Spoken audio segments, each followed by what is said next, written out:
You have a sign-in sheet? I'm muted now. Yeah, you're good.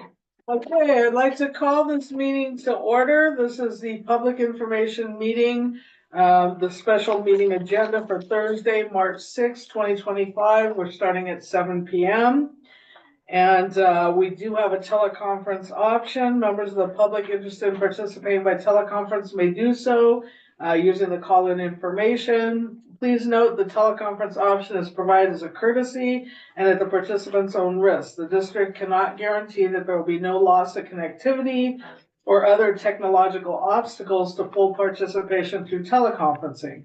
By participating in this way, participants confirm that they understand this risk and that the board is not obliged to delay any portion of the meeting due to such technological obstacles, and thus that teleconference participants may be unable to participate for a portion or all of the meeting.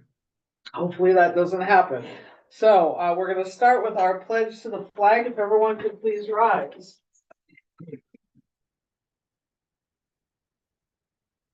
Ready, begin. I pledge allegiance to the flag of the United States of America and to the republic for which it stands, one nation, under God, indivisible, with liberty and justice for all. Thank you, everyone. You can be seated. Okay, we're gonna do a roll call of directors. Director Garcia. Here. Director Nyman. Here. Director Gibson is absent, I believe. Yep. Director Kelling. Here. And I'm Director Schoenberg and I am present. So we have 4 out of the 5 directors. And we're going to start, most of this meeting will be actually conducted by our presenters, Sarah.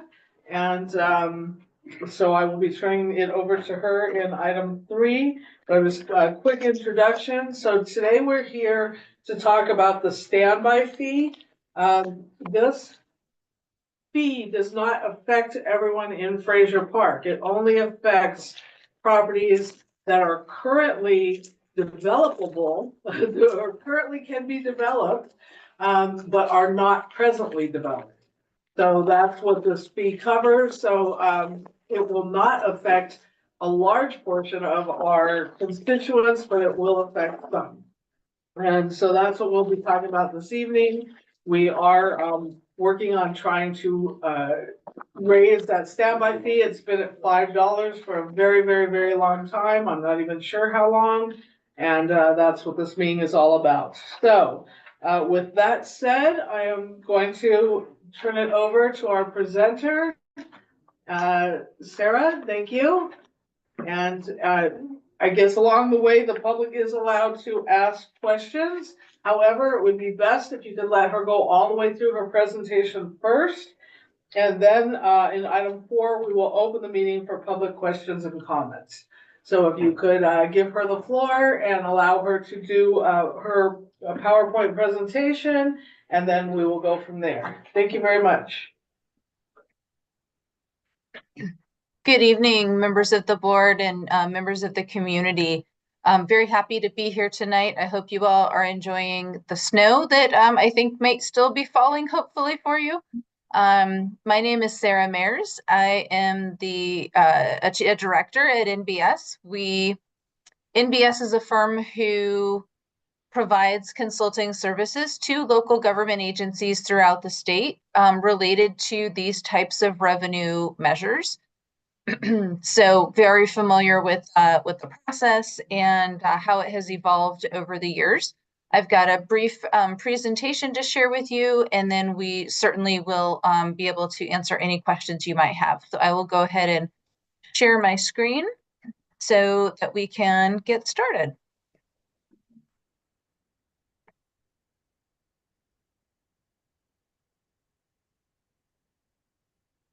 All right, just quickly confirming that everyone can, that you all can see my screen. Yes. Perfect, thank you so much. All right, well, we will dive right in. Briefly, the agenda of topics that I will cover is first the legislative context. Then we'll talk about the water standby assessment formation process. We'll talk about the specific assessment engineering, the proposed boundary and improvements, along with the schedule for the project. We really like to start off with Proposition 218 because it is so foundational to what we're doing and really changed how public finance works in California when it was adopted by the voters in 1996. What Proposition 218 did was create very strict rules on benefit assessments, required an engineer's report for every benefit assessment. It set out that there are general and special benefits that are calculated and separated. It also states that government-owned property or other public entity property is not exempt from paying an assessment if it benefits from the improvements or services. It also laid out the formation proceeding in terms of how this might be approved. In California, there's really not a way for any local agency to create any type of exaction without either voter or property owner approval. So there's a protest ballot proceeding associated with the standby assessment. And a standby, I know the words are kind of used interchangeably, standby fee, standby charge, standby assessment. Very technically, a standby assessment is truly an assessment under California's Constitution, and so we must comply with Proposition 218. If you'd like more information about Proposition 218, that is in our Constitution, Articles 13C and D. We're also working under the Uniform Standby Charge Procedures Act, and that gives us additional information. It was actually adopted well before Proposition 218 back in 1949 in Government Code 54984. And so after the Standby Charge Procedures Act was adopted, these were implemented, and probably why they're called fees quite a bit. They've been implemented for many, many years. Then Prop 218 comes along and the legislature decides that these types of charges are actually assessments. But they provide a way for funding standby or what might be known as water availability charges. And they require that the description of land to be charged and total cost of funding the assessment must be described in a report. There's an assessment method and a diagram and a roll of the parcels that are subject. So that's, again, just some background information to provide some legislative context that we're working under here. So understanding that we are dealing with an assessment, there is a formation process that we must go to. First, we gather data. Then based on that data, we understand what our benefit methodology is. We craft that engineer's report that is signed and stamped by a registered professional engineer in California. The legislative process includes a board meeting where there's a resolution of intention that also approves that engineer's report. Then we move into our assessment ballot process, where each property owner who is affected by the charge would receive an assessment ballot that they can cast yes or no. And then there's a second board meeting where there's a public hearing, and ballots are due by the close of the public hearing. And following the close of the public hearing, the ballots are tabulated. If there's a successful district formation, meaning there's not a majority of the property owners who protest the assessment, then the board would have the opportunity to adopt the resolution of formation. In terms of the overall methodology that we have to look at as we create that engineer's report, first we identify what the proposed assessment will fund and determine the annual cost estimate. We identify the parcels that benefit from the assessment. We separate general and special benefit, allocate the proportional special benefit to the parcels in the district, and then calculate the assessments to be levied. So this is the same process that we go through for every single assessment, and this is what is required by Proposition 218. So this picture shows the boundary of your district. So not the assessment, but your district. So The entire district is technically within the boundary, but as I mentioned, in this particular case, the properties that are subject to the assessment are only those properties that are currently undeveloped, but have the potential to be developed in the future. The assessment will fund the contribution to the maintenance and repair of the water system, which is necessary to provide for future water service connections. So again, I mentioned that kind of water availability charge concept. It's really participating in the water system so that it is available to that property if and when you choose to connect in the future. The proposed assessment district boundary is coterminous with the Fraser Park PUD boundary. In this particular case, we have analyzed the general benefit as required by law. And in this case, we have determined that the water service being provided and the availability of that water service only benefits those parcels within the assessment district. And so there is no general benefit derived by the proposed assessment district. Once we've made that determination, then we have to allocate the special benefit to the parcels within the district. There's a total of almost 2,600 parcels within the community, within the boundary of the district. 1,248 of those are considered developable. So again, currently undeveloped, but have potential for development. The initial annual assessment per developable parcel is $96, and that would be for fiscal year 25-26. The proposed budget that the standby assessment would fund is included here. So you can see some of the costs related to system repair and maintenance, including some of the capital improvement program, as well as some of the indirect costs for charging the assessment.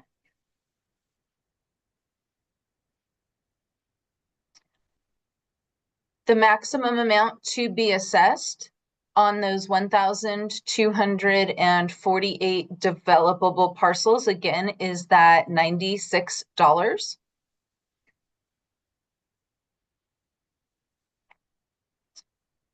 The proceeding in terms of moving forward does include that ballot process that I mentioned. In this case, it is a process that is directed to property owners. Property owners would receive ballots. Those ballots are weighted by the assessment amount. In this case, we have each parcel paying an equal amount of $96. Should you own two parcels that are developable but currently undeveloped, then you would have two ballots, right? And so you would be able to cast a ballot on each of those parcels. You would cast your ballot in favor or in opposition. And then we add up the number of ballots returned, and we add the total assessment amount on each of those ballots to determine whether or not there's a majority protest. If the total assessment amount of ballots returned in opposition is greater than the total amount of opposition or ballots returned in favor, a majority protest exists, and the assessment district will be abandoned, leaving the existing assessment district in place, or the existing charge. If the converse is true, if the assessment amount of ballots returned in favor is greater than those in opposition, then the board would be able to move forward with that resolution of formation. And in terms of the overall schedule, these are the dates we're looking at for these actions. We're looking at March 27th as that first board meeting to initiate proceedings and adopt the engineer's report. Ballots would be mailed as well. The ballots are mailed at least 45 days ahead of that public hearing. And the date we're targeting for that public hearing is May 31st. Again, that is truly a public hearing where folks have the opportunity to hear and be heard, but it's also the last opportunity to return your assessment ballot by the close of that public hearing. Following the close of the public hearing, those ballots are tabulated to determine whether or not the district would be formed, excuse me, or abandoned.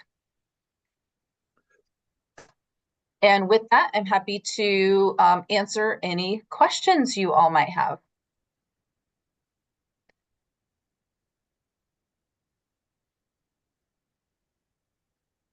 Now we have some public online.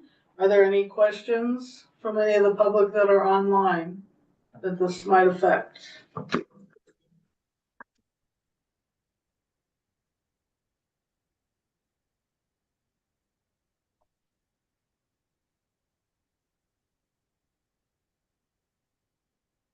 Yes, go ahead. We have a member of the public who's here and she's going to ask a question. Okay, my name's Joan Kotnick. I'm in Lake of the Woods, on the Lake of the Woods Mutual Water Company Board. Can you clarify for me of the 1,248 parcels, are these parcels defined by APN number or are these parcels defined by the original tract map? We're looking at assessor parcel numbers to identify property. APN numbers then? Yes. Yes. Okay.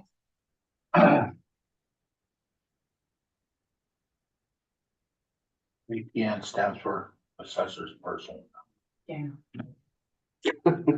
Why'd you ask? She didn't know if it was broken down by address or block and track. Do we have any other questions?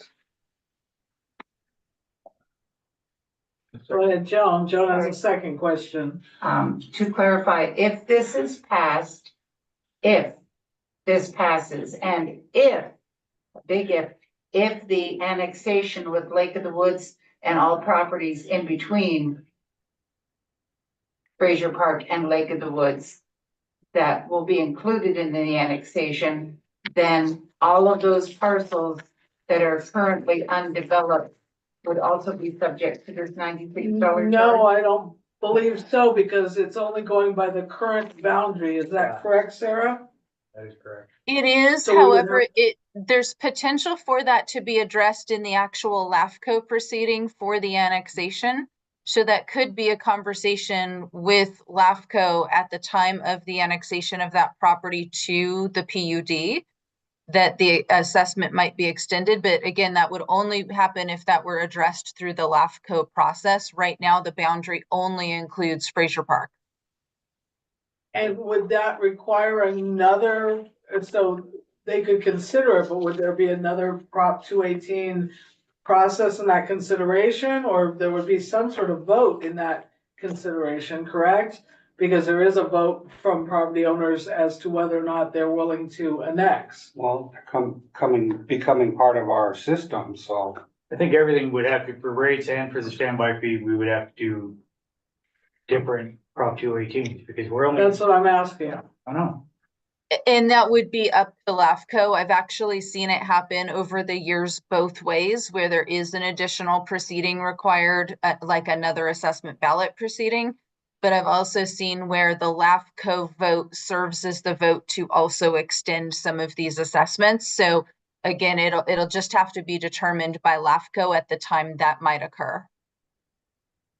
So property owners that would be annexing into the property at that time, though, would be told the entire, option of what would be happening, and then they would have a vote. So it would just That a would be different- my it would- understanding. Yeah. Yeah, that So it would, wouldn't this- the vote to annex would be a vote on essentially all of those matters. Correct. Okay. Thank you. Yeah, you're welcome.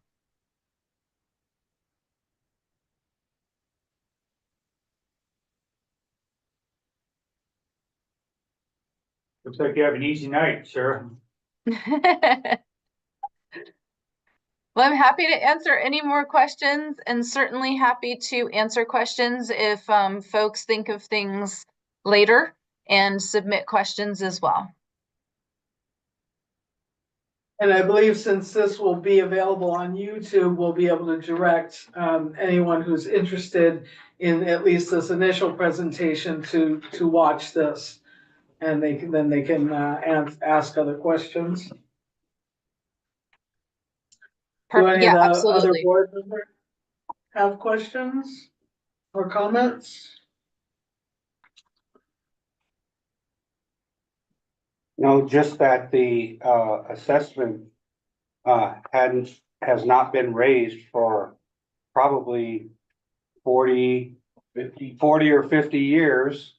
And you know, we really need the income in order to continue to keep our system viable. Upgrade and repair it. The benefit is that people making an annual fee or payment fee on a non-developed lot can help cover some of the costs that the regular ratepayers would have to pay otherwise. If we don't pass this and we don't have enough money to operate the system, then obviously it goes to the ratepayers that pay monthly. So that's why we're hoping that people with multiple properties vote for this so we can spread out the cost.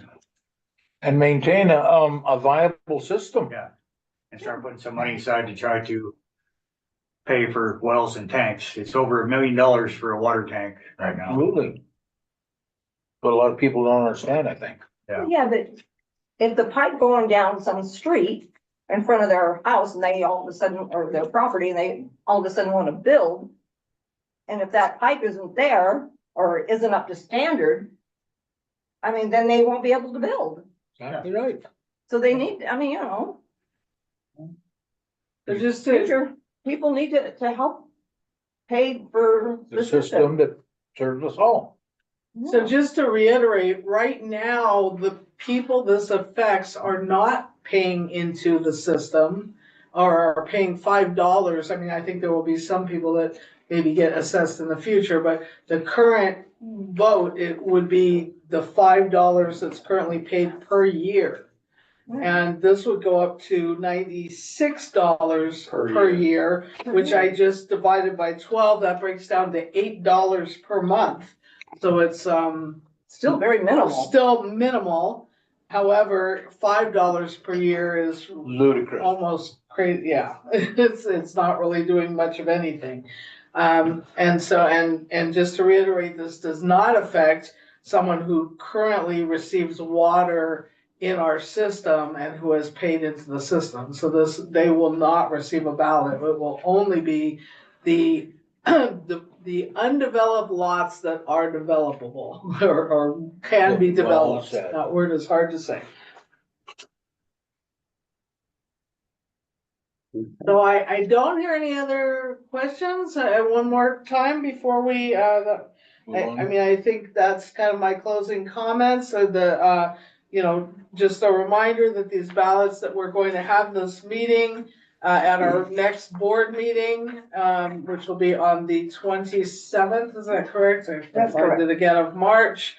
And then we would vote for this resolution, and we would also be sending out these ballots to people it applies to. And then we would have another meeting to go over that, a public hearing. And so there would be a phase where the ballot is out and questions could be asked. And then that's from April to May 2025. The meeting that all this starts at is March 27th, again, just to reiterate the dates. And then May 31st would be the last time someone would have a chance to vote on this, either pro or con. And that would be tabulated at our second board meeting in that month. And on May 31st, actually it would be a separate meeting, not our normal board meeting, correct? Yeah, Saturday. And on Saturday, and there would be another public hearing at that time in case there were additional questions or comments. We would tabulate the ballots towards the end of that, and then the resolution would be declaring the results of that tabulation. And either the standby charge assessment would be passed, or we would have to drop it at that point. So I think, unless there's any other comments, I think that's it. And I will entertain a motion to adjourn. I'll make a motion that we adjourn. Is there a second? I'll second that. Roll call directors, Director Garcia, Aye. Director Nyman, Aye. Director Gibson is not present, Director Kelling, Aye. and Director Schoenberg is an aye. So we are adjourning this meeting at 7:25. Thank you very much, everyone. Thank you so much, Sarah and Mayors, and we will be continuing this at a later date. Have a Thank good you. night. Thank you. Thank you, Have a Carlos. Great night. Thank you. Thank you Carlos. all. Good night. Everybody. Thank you, Sarah. Thank you, Sarah. You're welcome.